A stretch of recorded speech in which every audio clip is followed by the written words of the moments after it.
الحمد لله رب العالمين والصلاة والسلام على من لا نبي بعده أما بعد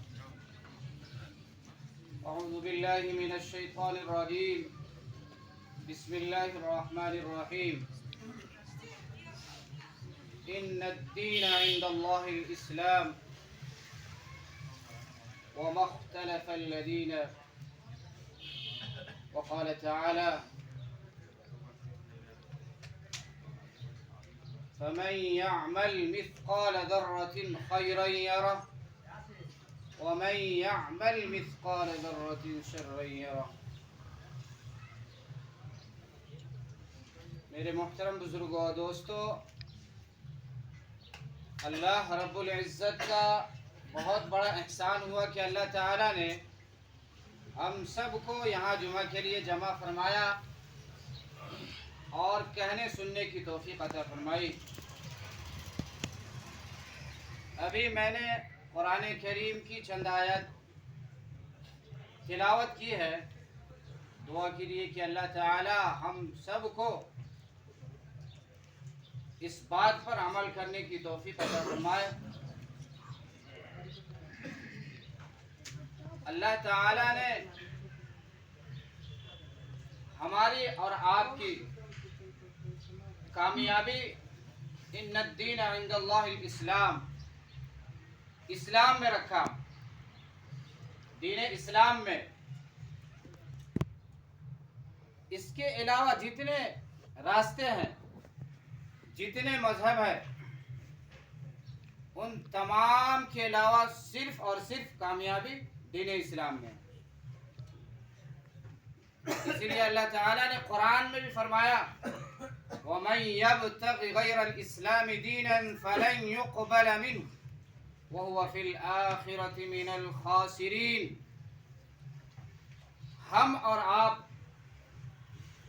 جو کامیابی سمجھتے ہیں یہ کامیابی نہیں ہے. ہمارے اندر جو سوچ بوجھ ہے اس کے حساب سے ہم جو کامیابی سمجھتے ہیں دنیا کا، وہ کامیابی یہاں مراد نہیں ہے. وہ شخص، وہ انسان کامیاب ہے جس سے اللہ تعالی راضی ہے، جس سے اللہ تعالی خوش ہے. اور دین اسلام کے علاوہ اگر کوئی راستہ اختیار کرے تو وہ شخص کامیاب نہیں ہو سکتا. اور ناکام وہ شخص ہے جس سے اللہ تعالیٰ ناراض ہو گئے، اللہ تعالیٰ کا اس کے اوپر غصہ نازل ہو. ایسا شخص دنیا میں بھی ناکام ہے اور آخرت میں بھی ناکام ہے. کل قیامت میں اللہ تعالیٰ جب سور پھونکیں گے، پہلا مرتبہ جو سور پھونکا جائے گا اس میں تمام عالم ختم ہو جائے گی. جتنے انسان ہیں وہ سب اس کی آواز کی وجہ سے ختم ہو جائیں گے. یہ مکان، یہ آسمان و زمین سب درہم برہم ہو جائے گا. اور حضرت اسرافیل علیہ السلام طاق میں لگے ہوئے کہ اللہ کا کب حکم ہو کہ میں سور پھونکوں. اور یہ پہلی مرتبہ سور پھونکا جائے گا تو اس میں سارے عالم ختم ہو جائیں گے. پھر دوسری مرتبہ جب سور پھونکا جائے گا تو اس میں سارے انسان اپنی جگہ سے زندہ ہو کر اٹھ جائیں گے. اور آج کسی کو خاص طور پر نوجوان لوگ جھٹلاتے ہیں اور غیر مسلم بھی جھٹلاتے ہیں. یوم یقوم الناس لرب العالمین، کہ ہمیں اللہ تعالی کے سامنے کھڑا نہیں ہونا. اور قرآن میں یہ بھی فرمایا کہ یہ لوگ یہ گمان کرتے ہیں کہ ہمیں اللہ تعالیٰ دوبارہ پیدا نہیں کریں گے.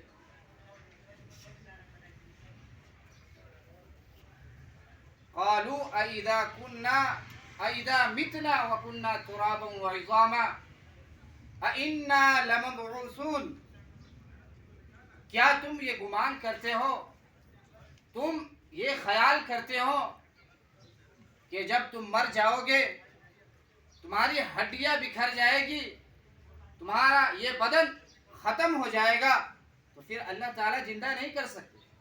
تمہارا یہی گمان ہے؟ اور خاص طور پر نوجوان لوگ یہ کہتے ہیں، اور ان کو یہ سمجھایا جائے کہ تم گناہ کا کام نہ کرو، لڑکیوں کو گرل فرینڈ نہ بناؤ، وہ کہتے ہیں کہ یہ مولوی کیا بولتا رہتا ہے، یہ مولویوں کی بات ہے۔ آج تک تو کوئی سائنٹسٹ نے یہ بتایا کہ مرنے کے بعد زندہ ہونا ہے۔ اتنا بڑا سائنسداں لوگوں نے یہ نہیں بتایا، یہ مولوی کیسے بات کرتے رہتے کہ ہمیں زندہ بھی ہونا ہے؟ تو اللہ تعالیٰ خود ہی کہہ رہے ہیں، تم لوگ یہ جو گمان کرتے ہو کہ ہم پھر دوبارہ تمہیں زندہ نہیں کر سکتے، تو کل قیامت میں اللہ تعالیٰ جب زندہ کریں گے اور وہاں تمام اولین و آخرین تمام لوگوں کو جمع کریں گے، یہ نہیں کہ اللہ تعالیٰ صرف اسی امت کو جمع کریں گے، بلکہ آدم علیہ السلام سے لے کر قیامت تک جتنے انسان آئیں گے تمام کو اللہ تعالیٰ وہاں جمع کریں گے، اور کہیں گے کیا تم یہ کہتے تھے کہ اللہ تعالیٰ ہمیں دوبارہ زندہ نہیں کریں گے؟ تمہارا یہ یقین تھا، اب دیکھو کہ ہم تم کو کیسے اپنی جگہ سے زندہ کیے۔ اللہ تعالیٰ تو ہر چیز پر قدرت رکھتا ہے، اس کی بادشاہت میں، اس کی وحدانیت میں کوئی شریک نہیں، اور کل قیامت میں تمام انبیاء علیہ السلام جب میدان محشر قائم ہوگی تو اس وقت وحشت اور خوف کا منظر ہوگا، ہر شخص ایک دوسرے سے بھاگے گا کہ کہیں ہم سے ایک نیکی نہ مانگ لیا جائے، باپ بیٹے سے بھاگے گا، بیٹی ماں سے بھاگے گی، وہاں کوئی کسی کو پہچانے گا نہیں۔ ایسے حالت میں یہ انسان اپنے نبی کے پاس جائیں گے،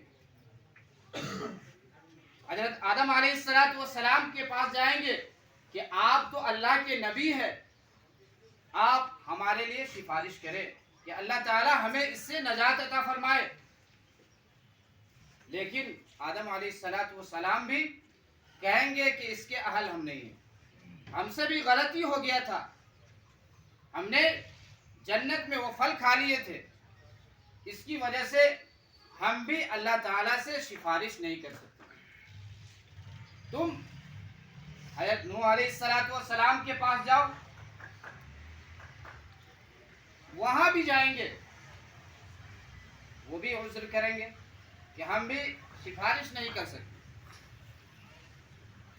حالانکہ حضرت نوح علیہ السلام نے 950 برس دعوت و تبلیغ کی تھی، اور اس اتنا زمانے میں، اتنے عرصے میں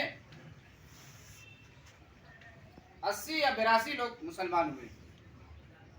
950 سال دعوت و تبلیغ کرنے کے بعد تو اس وقت ان کی امت جھٹلائے گی، کہیں گی کہ اللہ ہم کو کسی نے نہیں بتایا، ہمیں کسی نے یہ خبر نہیں دیا کہ اللہ ایک ہے، آپ کے نبی نے بھی ہمیں نہیں بتایا۔ اس وقت گواہ کے لیے اللہ تعالی اور حضرت نوح علیہ السلام کو پیش کریں گے، اس امت کے علماء کو پیش کریں گے. یہ آخری جو امت ہے، یہ امت اس کی گواہی دے گی کہ اللہ اس نے نہیں مانا. نوح علیہ السلام نے انہیں سمجھایا لیکن انہوں نے مانا نہیں. تو اللہ تعالیٰ کہیں گے کہ تم کو کیسے معلوم ہوا؟ تم تو اس زمانے میں نہیں تھے، تب یہ گواہی تم کس بنا پر دے رہے ہو؟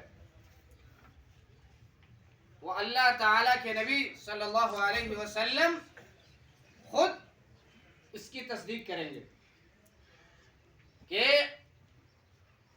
قرآن نے بتایا اور حدیث نے اس سے بتایا کہ نوح علیہ السلام نے 950 برس تبلیغ کی لیکن پھر بھی ان لوگوں نے مانا نہیں.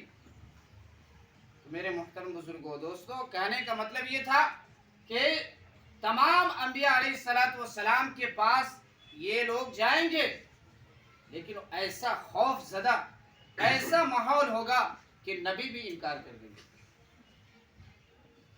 تو اخیر میں آپ صلی اللہ علیہ وسلم کے پاس کہیں گے ان کے پاس جاؤ، وہ رحمت للعالمین ہے، سارے عالم کے لیے رحمت بنا کر بھیجے گئے ہیں. آپ صلی اللہ علیہ وسلم کے پاس سارے لوگ جائیں گے تو آپ صلی اللہ علیہ وسلم اللہ کی دربار میں فوراً گر جائیں گے